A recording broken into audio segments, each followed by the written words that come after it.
In the hotel corridor, Devin Curry abruptly embraced me, pressing me against the wall. With one hand protecting the back of my head, he kissed my lips eagerly. I tightly grasped his shirt in front of his chest, closing my eyes and surrendering to this desire-filled kiss. Suddenly, the sound of footsteps approached. I abruptly came to my senses, opened my eyes, and saw Willie Parker embracing his new love interest, his face dark and grim. His several buddies behind him were all dumbfounded. I was weakly supported by my blind date, pressed against the wall. He was dominating and passionately kissing me. "What the?" someone couldn't help but exclaim in shock. Then he quickly shut his mouth, awkwardly looking at Willie Parker. After all, what had happened between Willie and me was no secret at all. Ho ho, Willie tightened his grip on the waist of his female companion by his side and looked at us, who had already separated, with a disdainful sneer. "Aren't you coming out? Are you planning to do it right here in the corridor?" Devin's face still carried a hint of desire, but reluctantly, he let go of me. I lowered my gaze in embarrassment and quickly grabbed the hand of the man beside me and wanted to leave quickly. As we brushed past each other, I didn't look up. The dense bitterness felt like a fishing net, enveloping my heart and tightening it. But from behind came a mocking laughter. "Willie, your ex-girlfriend sure knows how to have fun." The woman in Willie's arms let out a sarcastic exclamation. "How could you bear to break up with such a wild woman?" I froze in place. Willie's ink-black eyes stared at me intently as he tightened his embrace on the woman in his arms. A smirk formed at the corner of his mouth. She was as unresponsive in bed as a lifeless fish, with no enjoyment even when struggling. The color drained from my face in an instant. I clenched my fists, but then suddenly felt someone's arm around my shoulder. I looked up and saw the man who had been silently standing by my side, now holding me tightly. He leaned down and whispered affectionately in my ear. "Do you want me to hold you?" I was about to refuse, but then I heard Willie's low and displeased voice from behind. "For the two of you, since you've graced my hotel today, I'll cover the cost of the room." The man held me tightly and turned around, arching an eyebrow as he looked at Willie. Ding! Wisnovel reminds you to click the subscribe button in the bottom right corner to read the complete novel. Willie didn't look at him but stared at me intently, his gaze deep. After all, Cheryl had been with me for 3 years. I should show some gratitude. I'll have someone send over some toys later. Just consider it a gesture for the two of you, to liven things up. After all, relying only on Cheryl's wooden-like skills, I'm afraid it won't be very harmonious. After he said this, the others burst into laughter. I was so angry that my face turned pale. What nonsense! He never even touched me, so where did these dirty words come from? "You! We haven't even. Thank you for the kind offer, but we don't need it." The man beside me held back my angry attempt to charge forward. He chuckled lightly, his demeanor still calm and composed. But his words, when spoken, made everyone strangely quiet down. Instead of ready-made experience, I would rather personally teach Cheryl to explore. After all, we have plenty of time in the future for slow teaching. As for you, the ex-boyfriend, you won't have this opportunity. Willie's eyes trembled fiercely. His fists clenched, and with an extremely sinister look in his eyes, he took a step forward. But the elevator was slowly closing. Willie Parker and I were once the most unexpected couple in the eyes of our friends. He indulged in worldly pleasures and was notorious for his romantic escapades. I, on the other hand, was calm and obedient, a typical good girl. No one would have expected Willie to pursue me so openly. He changed for me, studied hard for me, and spent a fortune for me. He even ran across the city to buy lotus leaf pastries just because I mentioned wanting to eat them. In the 3 years we were together, he treated me with utmost care. He treated me so well that I truly believed he had changed his playboy ways and genuinely loved me. But everything changed 2 months ago during my marriage proposal, shattering my delusional dream. I will never forget that moment in the sea of red flowers, holding a ring and roses, eagerly waiting for him to enter. But when the door opened, I saw him tightly embracing a seductive girl, passionately kissing her. They couldn't wait to tear off each other's clothes even before entering the room. Their ambiguous entanglement foreshadowed what was about to happen. Suddenly, Willie's eyes narrowed as if he sensed someone's presence. He held the girl in his arms, looked at me with sharp eyes, and then froze in surprise. "Cheryl? Aren't you supposed to be performing in City B? What are you doing here?" His gaze scanned the room, finally resting on the banner hanging on the wall that read, "Marry me, I'm willing." Willie frowned, and when he looked up again, his eyes were no longer gentle, but full of mockery. Looking at me holding roses and a ring, his expression was one of anguish and speechlessness. "Well, I can't hide it anymore. It's good that you found out, because I'm tired of playing the reformed playboy role. Tears were already streaming down my face as I clenched my fists, refusing to believe it. My trembling voice questioned, why? Willie pinched his brow and revealed a cold and disdainful smile. Because you are really too boring. I got tired of you a long time ago. Boring? Tired of me? I stared at him in disbelief, even forgetting my sadness. Why didn't you say you were tired of me earlier? We were together for not just 3 days, but 3 years. I wouldn't have begged and pleaded if he had asked for a breakup. Willie raised an eyebrow, his mocking and unrestrained demeanor unchanged. But I just felt that he suddenly became a stranger. I need a girlfriend who is obedient, easy to handle, and simple in character. I want those old farts at home and in the company to shut up about me changing my ways. He needed. So, he pursued me just because he needed someone? With just one word, he could fake love and deceive me for 3 years? But now, Cheryl Lambert, it seems that you are not suitable even as a decoration. Willie glanced around at the decorations for the proposal, then smiled faintly. You even want to cling to me for a lifetime with my little bit of sincerity. You got too caught up in the role. When we really get married, your greed will become a bigger problem for me. Indeed, that girl also looked at me with contempt. I assented. Better to be with me? If you needs a well-behaved and obedient girlfriend, I can be that too.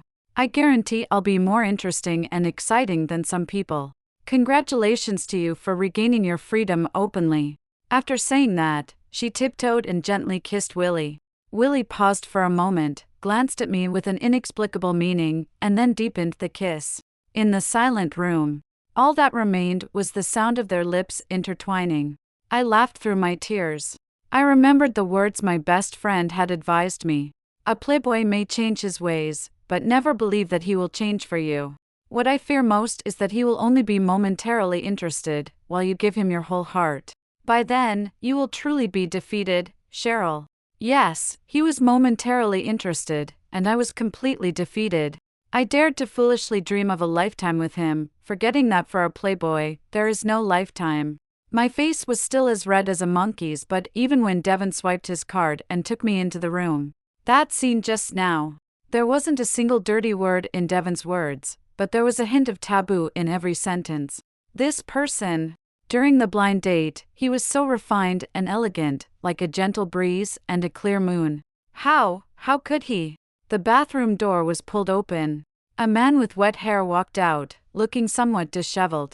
His white shirt was completely soaked, clinging to his body, revealing the contours of his abs. I quickly averted my gaze and looked at the vase beside me. Devin sat down on a distant sofa, his lips slightly pale. In the hotel corridor just now, I crossed the line. I apologize, Miss Lambert. I quickly shook my head. No, it's okay. It's not your fault. You're the victim. If only I hadn't had a momentary lapse of judgment and chosen a karaoke bar as the blind date location, just to appear more interesting. Then I wouldn't have been careless and had something put into my drink. Because I don't drink, Devin noticed that my cocktail had a high alcohol content and voluntarily exchanged drinks with me. And then he drank the drugged glass of drink. I was too anxious. I just wanted to find the nearest hotel and rinse Devin with cold water. I didn't even notice that this hotel was owned by Willie. I'm really sorry, Mr. Curry, for subjecting you to such a terrible blind date. Devin's expression was calm as he wiped his hair with a towel. He lowered his eyes, his lips curling slightly. Indeed, it was a bit terrible. First floor of the hotel. Willie walked out of the elevator with a cold face, exuding a low and gloomy aura. The people following behind him seemed oblivious as they patted his shoulder and laughed. Willie, Cheryl seems not extremely boring. A well-behaved girl like a blank sheet of paper, she learns whatever she's taught. How is that exciting when you think about it like that? I think that guy's conditions are pretty good. They're probably already in bed together. Bang! The trash can was suddenly kicked over. Willie's face turned cold as he forcefully pushed aside the woman beside him. His clenched fist revealed popping veins on the back of his hand. After a few breaths, he suddenly muttered a curse under his breath, turned his head, and pressed the up button. The elevator was already on the first floor, so the doors opened quickly. The people stared blankly as Willie stepped into the elevator and frantically pressed the close button as if he had a grudge, exchanging glances. Is there a need to be so angry? Steve, Willie's childhood friend, silently watched as the elevator doors slowly closed, his brow furrowed. Then, he suddenly asked an unrelated question. Have you guys noticed that something's been off with Willie for the past 2 months? Everyone was taken aback. What? What's been off? After breaking up with Cheryl, Willie was finally able to return to his previous state openly. Drinking, picking up girls, racing. Just like before, carefree and unrestrained. Oh, except that he would occasionally stare at his phone in a daze. Nothing else. Inside the elevator, Willie's eyes were gloomy as he stared fixedly at the ascending floor numbers. The tension in his clenched jawline revealed his restless inner turmoil. He suddenly punched the wall, gritting his teeth. Cheryl Lambert, how dare you? Devin went to take another cold shower. The good news was that the effects of the medicine had finally worn off. The bad news was that he was exhausted. Suddenly, there was a muffled sound of something heavy falling in the bathroom, which startled me. Without thinking about anything else, I hurriedly rushed in. And then I saw Devin sitting on the floor, with one knee bent and leaning against the wall. The cold water was still pouring down on his head, and he lifted his wet head from the water mist. He looked at the fallen shelf on the ground, gave me a helpless and apologetic smile. I'm out of strength, sorry. In that moment, it was as if I saw a poor golden retriever that had fallen into the water. No words were needed, just looking at me with those watery eyes, it stirred up the guilt in my heart to its peak. I quickly came over and turned off the cold water, helped him up, and let him lean on me for support. Being so close, I was startled by how cold he felt. In the middle of winter, soaking in cold water like this, he would probably catch a bad cold. I quickly grabbed a large towel from the side, raised myself on tiptoes, and wrapped it around him. But what I didn't expect was, as my feet landed, the towel I was pulling tightened because of the height difference. I ended up pulling Devin forward. In the next second, the distance between us was reduced to 0. We both froze in the moment our noses bumped into each other. Devin was more than half a head taller than me, standing there obediently, looking down at me with deep eyes. Water droplets flowed down his hair, past his handsome face. Finally, they gathered at his chin, dripped, and wetted my clothes. The atmosphere suddenly became ambiguous. What's going on? Are you two planning to have another play in the bathroom? Suddenly, a voice filled with anger came from the doorway. I was startled and quickly let go of my hand. Looking up, Willie was standing at the bathroom door. He held a room key in his hand, his chest rising and falling as he adjusted his rapid breathing. His gaze was gloomy, staring intently at us. Devin frowned as well, but he remained calmer than I did. He took a step forward, protecting me behind him, and looked at Willie with a steady smile. Is Mr. Parker here to provide entertainment services in person? Of course. Willie sneered, crossed his arms, and leaned against the door. His expression was frivolous and arrogant. Or maybe I should just join you two directly? I guarantee that you two will have the most enjoyable time today. I was really confused. Willie, do you have a problem? Was he here to cause trouble? Or to make things difficult for me? Or both? A dark storm brewed in Willie's eyes as he locked his gaze onto me. Didn't you want excitement? This is perfect. But speaking of having a problem, after saying that, he took a step and walked towards us step by step. With an obvious provocative look, he scrutinized Devin up and down. Bro, how much do you charge? Are you clean? Do you have a medical examination report? You don't have any contagious diseases, do you? I may play around a lot, but I don't play with just anything dirty. How about this? I'll pay for it, and you go get yourself checked? I was speechless and completely confused. Willie, don't you need to get your brain checked?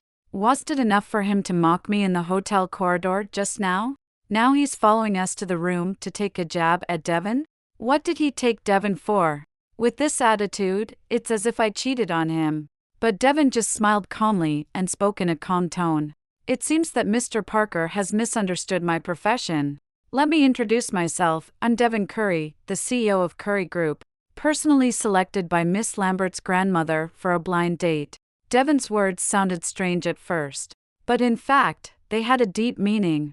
The main business of the Curry Group used to be overseas. Devin hasn't been back in the country for long to expand the domestic business. Not many people in the country know him. However, the meaning behind the words personally selected by Grandma is enough to prove that his family background is extraordinary. Willie Parker clearly understood this as well. His expression suddenly froze. The confidence and arrogance he had when he entered the room disappeared instantly after realizing that Devin was not just an ordinary guy. "Are you here for a blind date?" Willie turned his gaze towards me, with a probing, intense look in his eyes that I couldn't understand. "You booked a hotel room with him right after the blind date? Do you like him?" I felt speechless about his way of thinking, and I didn't even want to answer. He's an ex-boyfriend. Why does he care about what I'm doing now? Does he want to provide customer service for my new relationship? Answer me. Willie's voice became deep and relentless. "Do you like him?" I was speechless. "Yes, I like him, okay? Can you leave now, Mr. Parker?" Willie clenched his fist tightly, the veins on his neck bulging, giving me the feeling that he might strike at any moment. But he just stared at me intently for a few seconds, then smirked in a mischievous way. "All right, you've grown up, Cheryl Lambert. But you should know, the hotel belongs to me. You two were supposed to be the ones leaving."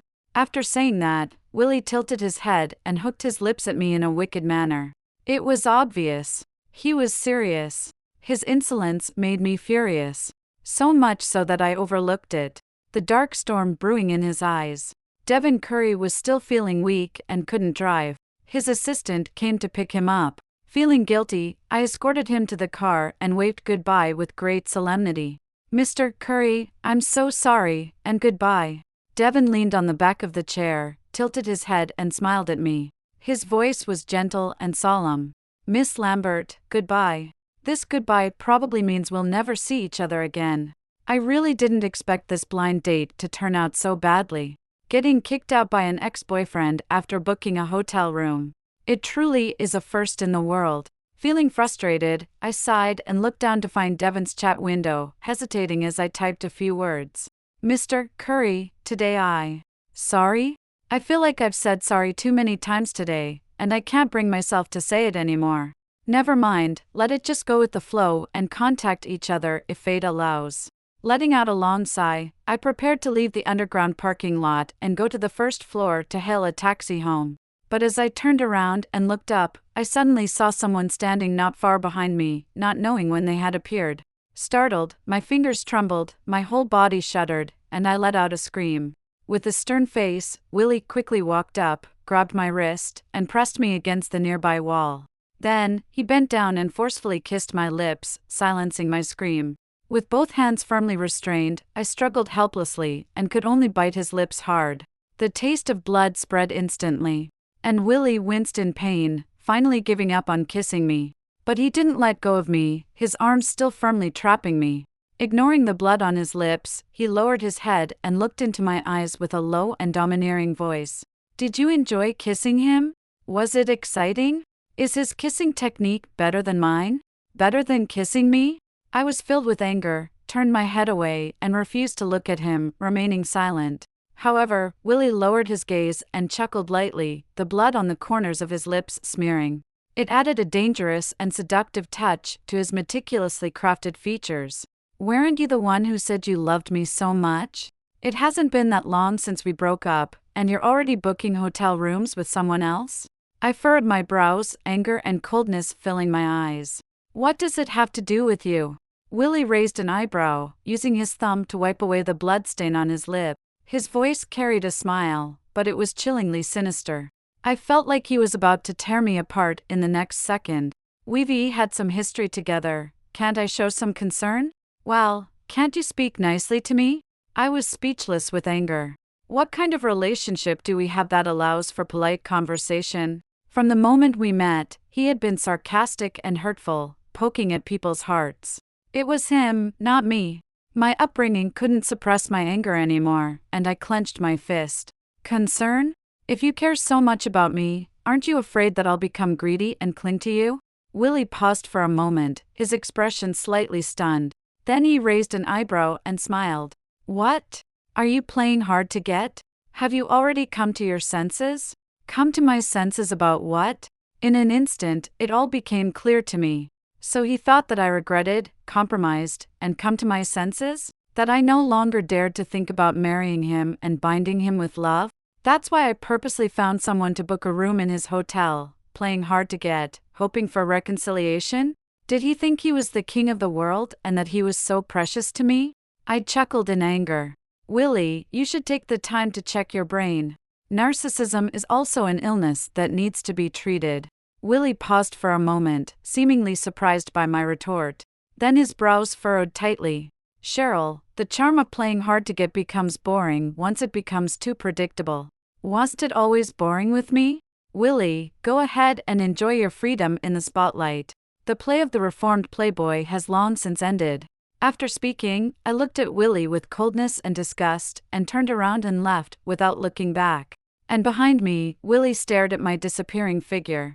There was a hint of confusion in his eyes, and a panic that he himself didn't even realize. I thought that after this night, this awkward blind date would finally be over. But I never expected that unfinished message I sent to Devin, in my panic, was actually sent. So the next day, when I woke up with swollen eyes from crying all night, looking like a frog, I was completely dumbfounded when I saw Devin's reply in the notification bar. Ding! Wisnovel reminds you to click the subscribe button in the bottom right corner to read the complete novel. At 8:07 p.m. yesterday, I wrote, Mr. Curry, today I. At 1:36 a.m. today, Devin replied, what? At 2:13 a.m., Devin wrote, I think, Miss Lambert, you're very interesting. At 2:20 a.m., Devin wrote, good night. I sat on the bed, holding my phone, completely dumbfounded. Help, Mr. Curry, are you okay? I mustered up the courage and sent a greeting. But what surprised me even more was that Devin replied just a few minutes later. Physically, I'm fine. Mentally, I just got better. I was stunned. Huh? I thought that Miss Lambert wasn't interested in me and that the blind date was a failure. I was truly terrified. How could that be? I was so apologetic yesterday. I'm grateful that Mr. Curry didn't block me. There was a pause from Devin's end. He didn't reply immediately, but every now and then, it showed typing on the screen, leaving me full of question marks. After waiting for 5 minutes, I thought I couldn't wait any longer, so I decided to take a shower first. But just as I was about to get up, my phone vibrated. Okay, understood. Miss Lambert is interested in me. I'm very happy. This logic doesn't make sense at all. I replied, Mr. Curry, don't you know about me and Willie? So, if I want to try dating Miss Lambert, do I need to get rid of Willie Parker, the ex-boyfriend? I haven't killed anyone in years, but for Miss Lambert, I'm willing to come out of retirement. Finally, he sent a meme of an assassin with a masked face, slashing 1,000 knives at a little person. Quiet and calm, but filled with a murderous intent. I covered my face. I couldn't help it and burst into laughter. After this blind date, my life returned to its usual routine, rehearsing at the theater, performing, and then going home. I never saw that irrelevant person with the surname Parker again. But, compared to before, something was different. On that day, after the performance, when I returned to the dressing room, I saw a message from Devin, feeling unwell. I replied with a question mark. Maybe it's the side effects of the medicine. Feeling dizzy and unwell. Need someone to visit me. I couldn't help but find it amusing. Do you want me to remind you, Mr. Curry? That happened half a month ago, right? Oh, failed attempt at a setup. I'm outside your theater. Can we meet? My finger hesitated, flipping through several pages. Although we didn't chat much, every message was about sharing daily trivialities. In fact, I thought that after that day, we would basically become strangers. I never expected that we would become less reserved and contact each other more frequently. It felt like we were actually getting closer. It's snowing, a member of the dance troupe suddenly exclaimed. I turned my head and looked outside the floor-to-ceiling window, where the snow was falling gracefully. It was beautiful. Smiling, I lowered my head and replied with one word, sure. By the time I rushed to the theater entrance wearing a creamy white wool coat, I could already see Devin, wearing a dark gray wool coat, standing in front of a silver Cayenne amidst the falling snow, holding a rose. With his handsome appearance and towering height of 6 feet 2 inches, he attracted quite a few glances. I ran over, panting. Weren't you on a business trip? Why did you suddenly come? Because I wanted to see you. Devin handed me the rose, his deep and warm voice resounding. In a relationship, it's not enough to just chat. There should be some practical actions, right? He said it calmly, but the content was shocking enough. I looked up at Devin, dumbfounded. What? A relationship? When did that happen? Mr. Curry, are you crazy? So, Devin lowered his head, gazing into my eyes, and asked seriously. When I mentioned on message that I wanted to try dating, did you not take it seriously? Aren't you also interested in me? Seeing my bewildered and helpless expression, Devin furrowed his brows slightly. Wasn't my method of flirting cool enough to impress you? Help, I'm going to laugh again. Devin Curry Curry, do you have to tell such a corny joke with such an imposing face of an elite executive? Devin glanced at me, raised an eyebrow, and lowered his head. Miss Lambert, next time you want to laugh, try to be a bit more reserved. Show some respect for my side job as a killer. I couldn't help it and touched my forehead with my hand. So, if I laugh too loudly, will you cut me with 3,000 knives? Devin pretended to think seriously for a moment. When dealing with a lady, it's best not to be too rude. Then, take her out for steak, take her out for ice cream, don't let her leave until she finishes eating and gains weight.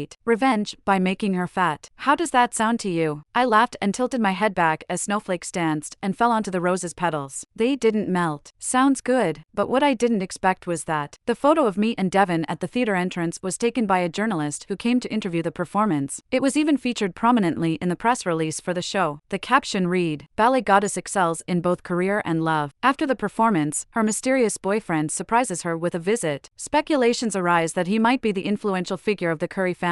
The accompanying picture was also beautifully shot. Amidst the falling snow, I held a vibrant red rose, blushing and lowering my head. Devin looked at me with a gentle smile, his deep affection evident in his eyes. At first glance, we really looked like a couple. This report shouldn't have caused much of a stir, but our attractiveness couldn't be ignored. It unexpectedly became a hot topic. It spread throughout the entire industry. Even some of my friends who rarely appear in public joined in the gossip. I felt like I was being forced to make an official announcement, but in reality, Devin and I hadn't officially established our relationship. I sighed and got up from the couch, preparing to take a shower. Just then, my phone rang, an unfamiliar number. I thought it might be a delivery, so I answered, but when I picked up, there was a noisy voice on the other end, with music playing in the background. I furrowed my brows in confusion and asked, "Who is this?" "It's me, Steve, Willie's childhood friend." I opened the bathroom door and hung the towel on the rack. "Yeah, what's up?" Steve hesitated for a moment and awkwardly asked, "Are you together with Devin?" I paused while combing my hair, raised my head, and looked at myself in the mirror. I pursed my lips and said, "No." "Oh." Steve breathed a sigh of relief. I spoke calmly, "Can you do me a favor, Steve?" Steve was taken aback and asked, "What is it?" "Tell Willie that not being together now doesn't mean we won't be in the future." "It's none of his business." Inside the bar's private room, silence filled the air. Steve put down the phone that had been hung up and turned to look at Willie, who was drinking with his head tilted back, and let out a sigh. "What she said makes sense." Willie leaned his elbow on his leg, his messy, disheveled hair looking somewhat desolate, and gave Steve a glare. Steve pursed his lips and silently moved a little further away. "Willie, aren't you being a bit contradictory? You find her boring, you find her proposal to you a burden, and you dumped her. Now that she's moving on, what's bothering you?" Willie's eyes darkened instantly. He tightly clenched the glass in his hand. "Why is she so easily looking forward?" Steve was speechless, his breath heavy. "What else can she do? Cry for years after being cheated on by you? It would be best if she begged you to reconcile, right? That would make you feel better? Just because you don't want her doesn't mean others can't have her? Why, I haven't seen you worrying about your ex-girlfriend after breaking up before. What's the matter? Can't let go?" Willie took another sip of his drink without saying a word. Steve stared at him for a while and muttered, "Damn it. Is it even you? Don't you know your own nature? Are you the kind of person who can only be faithful to one person for a lifetime? Putting everything else aside, just talking about marriage, even if you win her back. Would you marry her if she wanted to marry you again?"